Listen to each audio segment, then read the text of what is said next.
I'm actually right now I'm in Manchester, but I was born in Manchester, and then I went to live in Zimbabwe when I was a couple months old with my grandma. So I didn't have my parents. I just went with my grandma.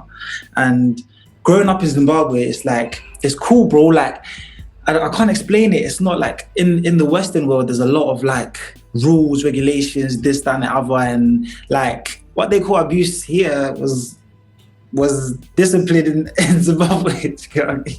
But it's like it's fun. Like those are the things you cherish and you remember about Africa, and even just the freedom you're having with friends and everything.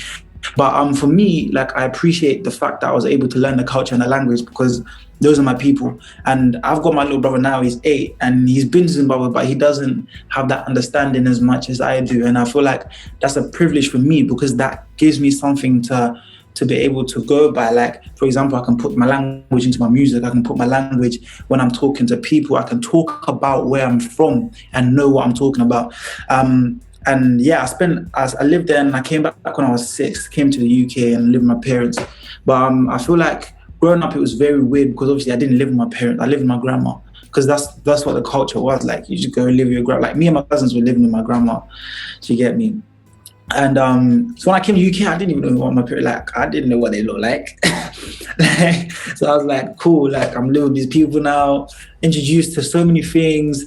One thing I noticed, there's no soil. Like in Zimbabwe, there's so much soil. All we do is play on soil. Here in the UK, everyone just plays on grass. And I'm like, yo, this is a big difference going on over here. And yeah, but so like from that, like it just then. Like being in school and being the only black kid in the school and in the year, and just having to realize that, oh, the world is quite different to what it is back home because, okay, cool, like I'm the only black kid. People don't really know about Africa. People think Africa's boring. People think people from Africa are dirty. Like, it was very weird back then. And then I started singing in I remember I was singing one time, the teacher heard me in primary school. I was about year 2 in the UK. I must have been about 8, 9. And then I started singing in like, I went to a Catholic school, so they had mass. And then they got me to sing in mass, which is like a church service at school. And then I started singing there. And then I remember my head teacher from my primary school wrote down a piece of paper, like on the summary when I leave in school, like this boy's gonna go far and all that kind of stuff.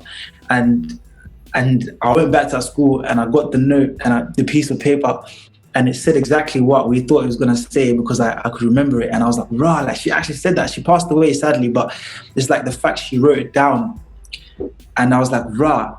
And then I started singing in different school, like talent shows and singing everywhere. My dad was very instrumental in building my confidence because he'd make me sing in church, speak in front of big numbers of people, just do the whole thing. And my parents are very like disciplined. So they really like pushing me and my little brother to just pushing anyone they mentor to fully to achieve what they want to achieve. So like I feel like that's where the hard work mentality comes from.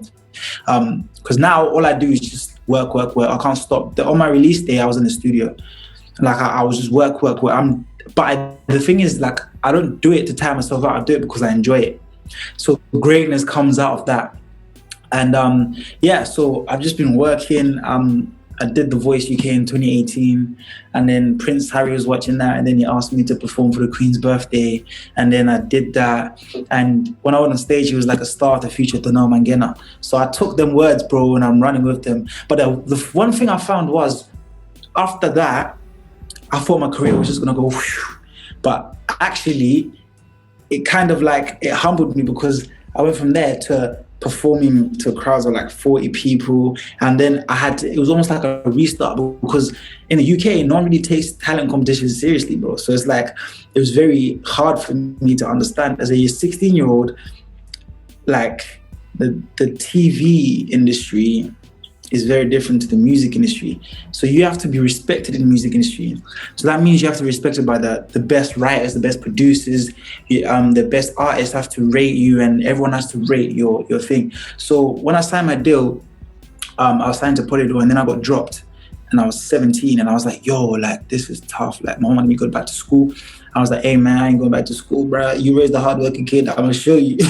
So I started working. That's when I started buying laptop. I started learning how to vocal engineer myself. Started vocal production.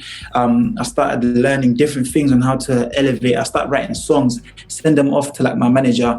Manager says it's not good enough. I'm like, cool. And I keep on writing more songs. And then I started sending out to likes of Major Lazer, Mr. Easy. And I remember the first time I wanted to get in touch with Major Lazer, I messaged the Major Lazer account and no one replied. So I was like, they got 3 million followers.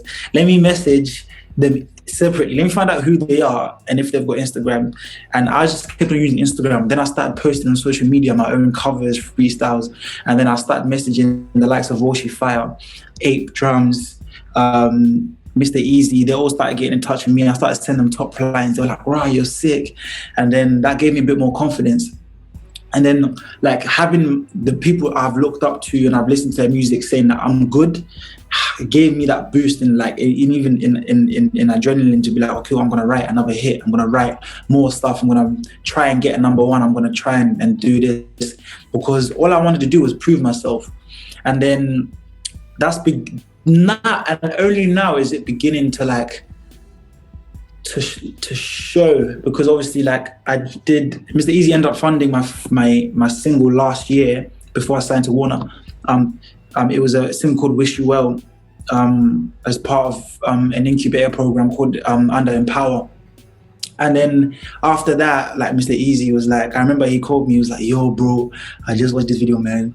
And I was like, wow, this guy's just that. And I was like, thank you, bro. Like, it really meant a lot, because I was like, wow, okay, cool. Maybe this hard work is leading to somewhere. And what I want to do is show people that when you work hard, great things do happen. And there's no need to be cocky about great things happening to you. But when great things do happen, use it as an example to show the younger generation, or even people who want to do what you want to do, as an example of, okay, cool, you could do this if you do this, if you work hard.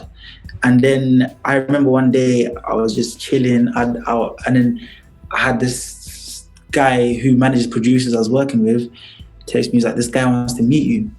His name's Max Goose. And I was like, who's Max Goose? Oh, he manages Sweetie. And I was like, huh? I said, who's that? I didn't know who Sweetie was. I was, who's that?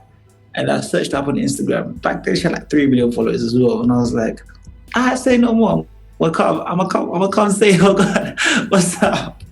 And then last year during lockdown, I signed to John Platt, Sony ATV, and Artistry Records, and Warner with Aaron Bay Shook, and haven't really looked back since, bro. It's just been work.